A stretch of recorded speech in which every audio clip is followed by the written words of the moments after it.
Not far from the Northway in the Adirondacks, but seemingly a million miles away, is the Double H Ranch.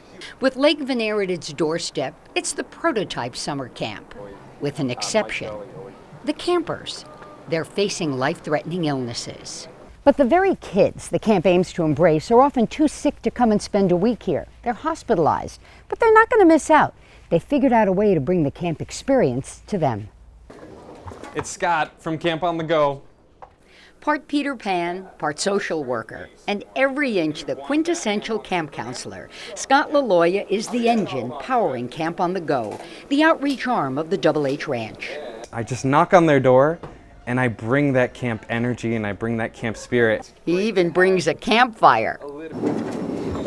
Scott hit the road with Camp on the Go 5 years ago. It's a year-round program bringing fun to kids whose youth has been interrupted by illness. Logging some 17,000 miles a year, he visits 10 sites, hospitals and Ronald McDonald houses, from New Hampshire to Rochester, Syracuse, and Albany. Usually he meets with kids in a group setting, except at Albany Med, where a little over a year ago, one-on-one visits were added.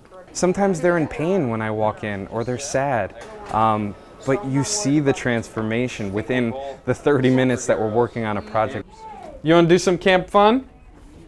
Yeah? I think what kids miss out on sometimes when they're dealing with something so serious is they miss that aspect of their life where they could just be kids and play. Scott understands that on a gut level. At 2 months old, he lost a leg to cancer. He was 13 when he attended his first camp for kids like him, and he says it changed his world, empowering him in a way he didn't expect. He found strength with others who'd been bruised by illness, but came through stronger, like the superheroes he and so many of his campers love. So he has an ease and rapport with the kids that can't be taught. The Iron Man. Yep. He's a pretty cool one.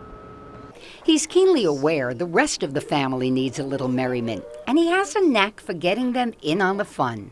There was a great big moose. There was great big moves. When he's not on the road, you'll find Scott in his Willy Wonka-esque workshop back at the Double H camp.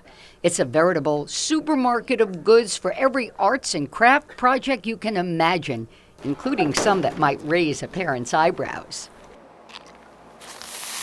His delight is infectious as he cooks up new projects to share. There's no script to follow, just his heart. And it's just figuring out who that kid is as an individual and what they might like to do that's fun. He's just a very nice guy, interesting, but very nice guy, like he smiles all the time.